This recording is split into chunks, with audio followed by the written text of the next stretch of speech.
Nasdem. Partai Nasdem. Tapi sekarang salam hormat. Salam hormat. Merdeka. Satu komando. Jokowi. Jokowi. Misalnya di Nasdem ada 42% dari pemilih Nasdem di 2019 itu sekarang memilih partai lain. Jadi terbaca alasannya apa?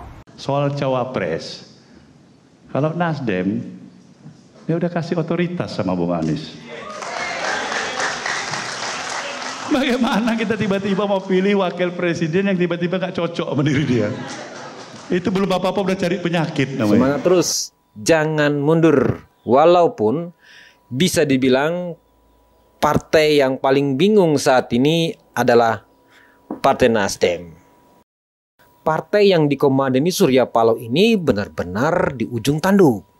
Sejak mereka mendeklarasikan diri sebagai partai pengusung Anies Baswedan untuk calon presiden mereka. Partai Nasdem membuat keputusan berani. Mereka resmi mengusung Anies Rashid Baswedan sebagai calon presiden pada Pilpres 2024. Kendati pertaruhannya terbilang besar, Anies sah menjadi bakal capres Nasdem setelah dideklarasikan di Nasdem Tower Jakarta Senin 3 Oktober lalu. Awalnya, Nasdem begitu sombong, merasa bahwa mereka bisa menjadi kingmaker dalam percaturan politik di Indonesia. Dan menjadi kingmaker adalah sebuah cita-cita dari seorang Surya Paloh, pendiri sekaligus ketua umum Partai Nasdem. Karena selama ini mereka selalu menjadi partai pendukung saja, tanpa bisa menjadi pemain utama, yang selama 2 periode ini papan caturnya dimainkan hanya oleh 2 partai besar, yaitu PDI Perjuangan dan Gerindra. Karena itu sejak awal Nasdem mencoba bermain di sudut sempit, mencuri sela-sela di tikungan untuk bisa menjadi pemain besar. Dan cara yang digunakan oleh Partai Nasdem pada saat itu adalah mencoba menghubungi dan merayu Ganjar Pranowo sebagai calon presiden mereka pada waktu itu ya.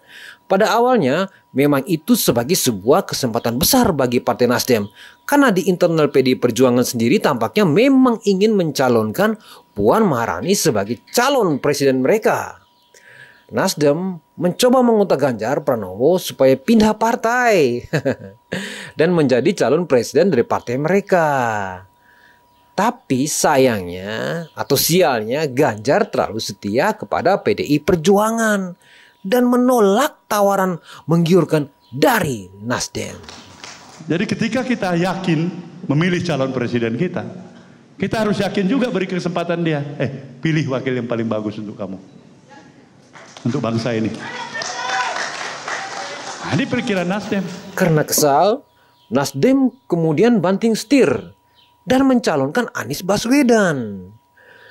Anies menyambut baik tawaran Nasdem dengan senyum lebar yang membawa Demokrat dan PKS ikut di gerbongnya. Akhirnya dideklarasikanlah Anies Baswedan sebagai calon presiden oleh Partai Nasdem di akhir tahun 2022 yang lalu. Gerakan Nasdem mengusung Anies ini juga tidak mulus karena ditolak oleh banyak elit partai. Mengejutkan justru kan yang endorse pertama kali adalah partai politik yang secara histori deket banget sama Pak Jokowi. Nasdem. Iya. Betul. Nah itu yang sebenarnya membuat begitu banyak orang kaget. Ada apa dengan Nasdem? Jangan-jangan ada sesuatu yang tidak terpenuhi di koalisi Jokowi. Terlampau penuh, terlampau banyak pemain, terutama ketika Gerindra masuk di dalam. Jangan-jangan ada kemewahan yang sudah mulai tidak didapatkan oleh Nasdem. Makanya Nasdem mengusung Anies, sosok orang yang selama ini memang dianggap sebagai antitesa, orang yang paling tidak disukai oleh kubu pemerintah. Sejumlah kader Partai Nasdem rame-rame menyatakan untuk mengundurkan diri tak lama setelah Anies Baswedan diumumkan sebagai calon presiden. Mundurnya sejumlah kader Nasdem tersebut dinilai sebagai keputusan yang tepat. Nasdem pun saat ini fokus untuk memenangkan Anies Baswedan pada Pilpres 2024. Pengamat politik dari Pusat Riset Politik Badan Riset dan Inovasi Nasional atau BRIN, Lili Romli, seperti dikutip dari Tribun News, Kamis 6 Oktober menilai, Ketua Umum Nasdem, Surya Paloh, sudah memperhitungkan terkait dampak pencapresan Anies, termasuk keluarnya sejumlah kader dari partai. Sementara itu, politisi senior Nasdem, Zulfan Lindan, menyatakan tak masalah dengan mundurnya para kader. Zulfan pun mempersilahkan para kadernya keluar partai apabila tidak setuju dengan deklarasi pencapresan Anies Baswedan. Wakil Ketua Umum Partai Nasdem Ahmad Ali mengaku telah mendengar kabar Ketua Dewan Pertimbangan Partai Nasdem Siswono Yudhohusodo mundur dari partai. Mereka menolak Nasdem mengusung Anies Baswedan karena Anies kental sekali dengan cap politik identitas yang dulu digunakan saat Pilgub DKI 2017. Tapi Surya Paloh tetap keras kepala demi tujuan besarnya, yaitu menjadi kingmaker tadi itu. Karena selama 2 periode ini dia hanya menjadi partai pendukung saja dan bukan pemain catur utama. Aduh Surya Paloh. Nah itu gara-gara engkau memilih Anies tadi, maka rame-ramelah. Bukan hanya mereka-mereka yang salah satu pendiri partai saja, tetapi kami juga ikut kecewa Partai Nasdem. Akhirnya rame-ramelah elit Nasdem mundur, menjadikan Nasdem kehilangan panglima-panglima terkuatnya. Dan mundurnya beberapa elit Nasdem diikuti dengan mundurnya ribuan kader dan pendukung Nasdem di banyak daerah, dari Sabang sampai Merauke. Belum selesai, Nasdem ketimbang tangga lagi. Kali ini bukan hanya tangga, tapi ketimbang forklift. Elit Partai Nasdem yang terkuat, yaitu Johnny G. Plate, yang menjadi Menkominfo, kena kasus korupsi BTS di Kominfo sebesar 8 triliun rupiah. Nah, tertangkapnya Johnny G. Plate ini oleh kejaksaan seperti bom atom buat Partai Nasdem. Karena selain mempengaruhi Nasdem dalam sisi finansial, juga merusak nama Nasdem dengan sangat hebatnya. Misalnya di Nasdem ada 42% dari pemilih Nasdem di 2019 itu sekarang memilih partai lain. Jadi terbaca alasannya apa? Kita bisa menyimpulkan alasannya. Misalnya kalau kita lihat dari basis pemilih Nasdem misalnya, dalam 2 bulan terakhir ada pergeseran suara dari Indonesia Timur yang merupakan sebenarnya basis dari Nasdem di 2019 itu sekarang berkurang. Sebelumnya Indonesia Timur itu mewakili 2,23% pemilih nasional. Berpindahnya ke? Berpindahnya ke macam-macam. Kita punya data di sini ya. Dan kasus ini selain meruntuhkan nama Nasdem, juga mempengaruhi suara Anies Baswedan yang terus-menerus merosot sampai hanya belasan persen saja. Karena nama Anies terus merosot, koalisi perubahan yang dimotori Nasdem pun goyang. PKS dan Demokrat sama-sama sudah siap dengan skoci untuk meninggalkan kapal induk yang sudah penuh asap dan hampir tenggelam, yaitu Partai Nasdem.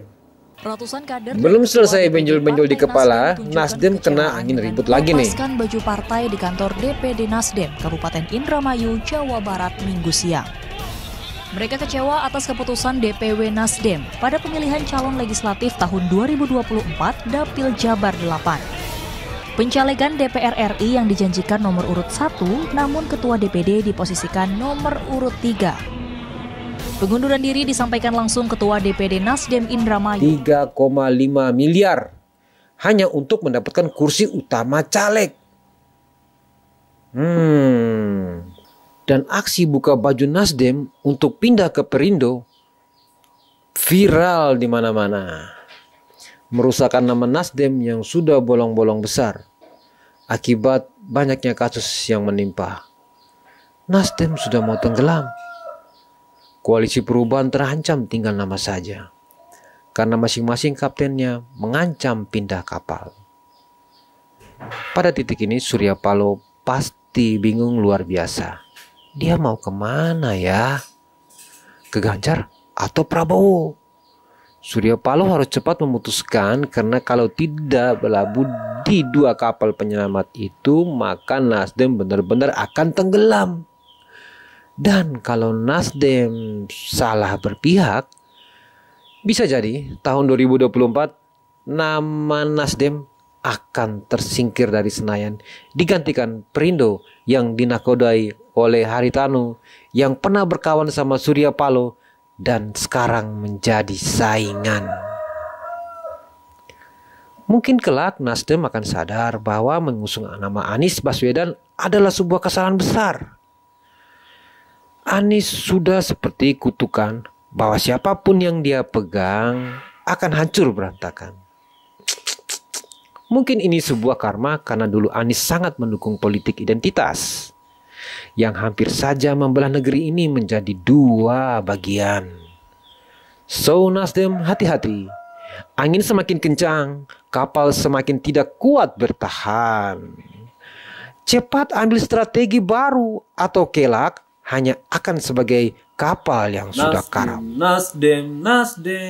Aduh, ya. Itu lagu lama. Jujur, dulu saya mengidolakan Partai Nasdem karena sosok seorang Surya Paloh.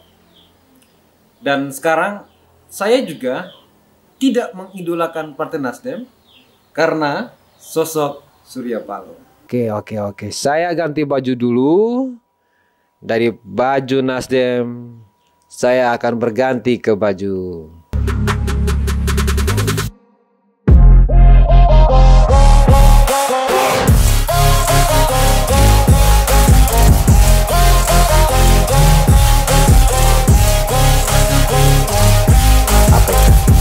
PDI Perjuangan.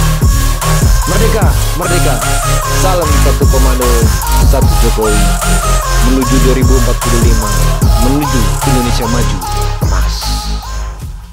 Sampai 2045, Indonesia emas, Indonesia maju.